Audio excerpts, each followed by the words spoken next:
Film ini diawali dengan memperlihatkannya seorang lelaki. Lelaki tersebut bernama Toru. Ia sendiri tinggal di rumah neneknya bersama dengan semua saudara perempuannya. Oke Wak, gua akan memperkenalkan dulu orang-orang yang tinggal di rumah ini. Ini adalah adiknya Toru bernama Norumi. Dan ini kakaknya Toru bernama Aiko. Untuk wanita tua ini adalah neneknya mereka semua. Sementara untuk cewek ini, ia adalah sepupunya Toru bernama Yoshi.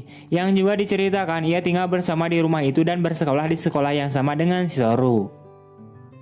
Singkatnya, Toru mengajak Yoshi untuk pergi berangkat bersama ke sekolah. Saat sedang berada di jalan, mereka bertemu dengan salah satu wanita yang merupakan temannya si Yoshi dan juga temannya si Toru. Ia bernama Yuri. Shin kemudian beralih memperlihatkannya sebuah sekolah. Kampret, ini sekolahnya kagak asing nih. Lu bisa tonton video gue yang ini Wak. Tempat sekolahnya sama-sama dipakai buat guru dan murid cabul.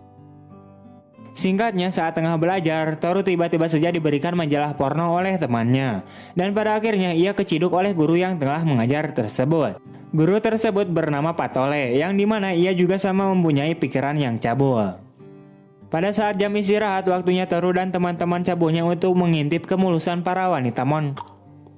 Salah satu temannya kemudian mengekspresikan kesangeannya, namun tiba-tiba saja mereka dikejutkan dengan para wanita yang sedang mereka bicarakan sudah berada di hadapan mereka. Setelah itu mereka pindah target untuk mengintip keseksian para wanita dengan berpura-pura sedang menyapu. Tak lama kemudian tiba-tiba saja terlihat seorang guru yang sangat aduhai dari kejauhan datang dan menghampiri mereka. Guru tersebut bernama Sakura. Ia kemudian mengajarkan mereka cara memegang sapu yang baik dan benar. Namun di sini mereka malah terangsang dengan kelembutan guru itu yang sedang memegang sapunya. Kayak lagi ngelus-ngelus mentimun gitu ya Wak, aduh.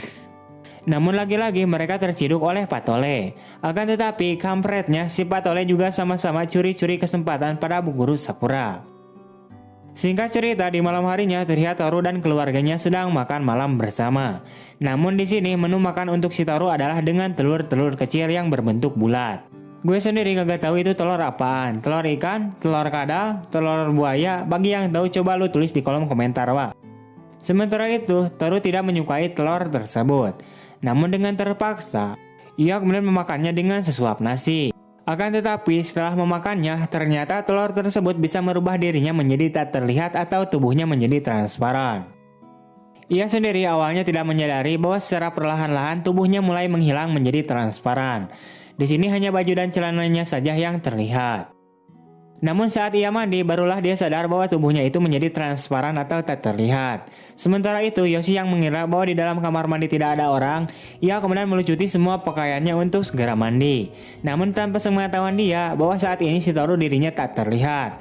Si Toru itu masih berada di dalam kamar mandi dan melihat semua miliknya si Yoshi. Keesokan paginya, Toru terbangun dalam keadaan telanjang dan tubuhnya sudah mulai normal kembali. Namun parahnya, si Yoshi juga ternyata ada di situ. Ia melihat mentimun miliknya si Toru, karena tadinya ia berniat untuk membangunkan si Toru agar ia segera bersiap-siap untuk berangkat ke sekolah. Saat berada di sekolah, Toru pun menyadari bahwa berkat telur kadal itulah dirinya menjadi tak terlihat. Ia kemudian melepaskan semua pakaiannya dan mulai memakan telur-telur tersebut. Pada akhirnya ia berubah menjadi manusia transparan.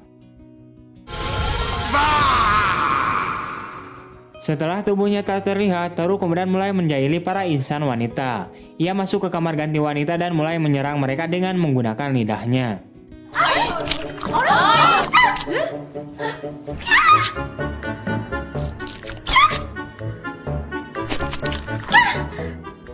Setelah pulang sekolah, ia kemudian mulai mengintip Aiko yang sedang mandi. Saat melihat kan tubuh Aiko, Toru pun kemudian merasa sange dan berpikiran ingin bercocok tanam dengan kakaknya itu. Di malam berikutnya terlihat Yoshi yang ingin mandi. Toru pun mengikutinya dan melepaskan semua pakaiannya. Namun apesnya ia lupa untuk memakan telur kadal terlebih dahulu. Sehingga saat ini tubuhnya Toru masih terlihat normal seperti biasanya. Dan parahnya lagi, yang sedang mandi ternyata adalah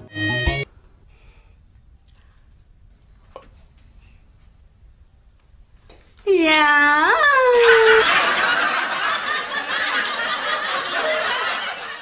Alhasil Toru pun disidang dan dihukum untuk mencuci semua pakaian mereka semua. Singkat cerita, terlihat Toru yang sedang gabut. Ia kemudian mulai memakan telur kadal itu dan berniat untuk pergi ke rumah Yuri. Namun sayangnya saat tiba di rumah Yuri, Yuri tidak ada karena sedang berbelanja asin sepat ke Indomaret. Yang ada hanyalah ibu dan bapaknya si Yuri saja. Karena telah kecewa, Toru pun kemudian berniat untuk pergi ke rumah Bu Guru Sakura. Namun saat sedang berada di perjalanan, tiba-tiba saja dia melihat dua orang pria misterius yang akan melakukan tindakan kejahatan. Namun Toru mengabaikan hal tersebut. Sesampainya di rumah Bu Guru Sakura, Toru pun langsung menonton Bu Guru Sakura yang sedang melakukan senam dengan posisi yang sangat kampret sekali. Namun saat akan berniat untuk meraba gulung kembarnya Bu Guru Sakura, tiba-tiba saja mode transparannya habis, dan ia pun langsung bersembunyi. Tak lama kemudian terdengar lonceng rumah berbunyi. Ternyata yang datang adalah si Patole dengan membawa beberapa kue donat untuk Bu Guru Sakura. Namun saat Bu Guru Sakura sedang makan donatnya, tiba-tiba saja Patole menjadi sagne dan mencoba untuk menggali paksa lubang miliknya si Bu Guru Sakura. Sementara itu, Toru yang tidak terima Bu Guru Sakura akan dienak-enak, ia kemudian memukul kepala Patole dengan sebuah pot bunga dan kemudian bergegas untuk pergi. Singkat cerita, terlihat Aiko yang sedang mondar-mandir kagak jelas. Diketahui ia khawatir kepada Yoshi yang belum pulang-pulang juga ke rumah dari tadi siang sepulang sekolah. Aiko kemudian meminta Toru untuk mencari Yoshi ke rumah Yuri. Namun saat sampai di rumah Yuri, ternyata kata ibunya si Yuri, si Yoshi itu sudah pulang dari tadi. Ia kemudian berniat mencari Aiko di tempat lain. Namun saat di depan rumah Yuri, ia menemukan gantungan kuncinya si Yoshi. Dan tiba-tiba saja dia teringat kepada dua orang pria yang mencurigakan kemarin-kemarin. Setelah itu, Toru balik lagi mengetuk pintu rumah si Yuri. Dan ternyata babenya si Yuri menerima telepon dari dua orang tersebut. Ternyata kedua orang pria misterius tersebut itu adalah seorang penculik. Namun kampretnya mereka itu salah culik, malah menculik si Yoshi, padahal targetnya adalah si Yuri. Penculik itu kemudian mengatakan pada babenya si Yuri bahwa anak bapak sekarang bersama kami. Mereka juga mengatakan agar babenya si Yuri ini datang ke sebuah tempat dan membawa uang tebusan. Sementara itu babenya si Yuri kebingungan dong. Loh, orang anak gue sedang ada di rumah kok. Pada akhirnya Toru menyadari bahwa si Yoshi lah yang telah diculik. Ia kemudian pulang dulu ke rumah untuk membawa kadalnya. Telur kadal maksudnya. Setelah itu, Toru kemudian mencari tempat yang dimaksud si penculik itu untuk menerima tebusan. Dan benar saja, Yoshi sedang bersama mereka dan lubangnya mau dibor kembali.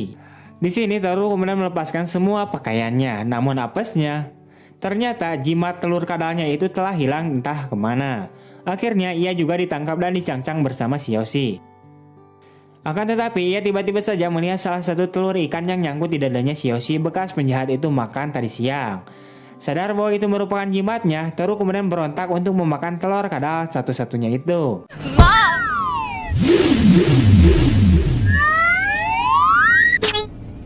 Nani yatten da omae ra?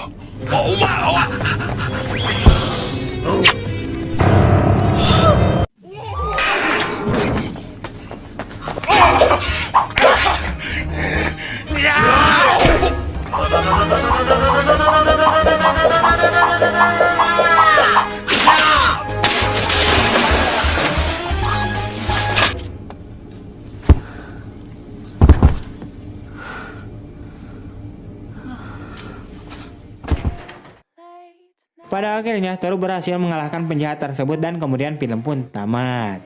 Oke, itu dia untuk alur cerita dari film kali ini. Kurang lebihnya mohon maaf. See you next time and bye bye.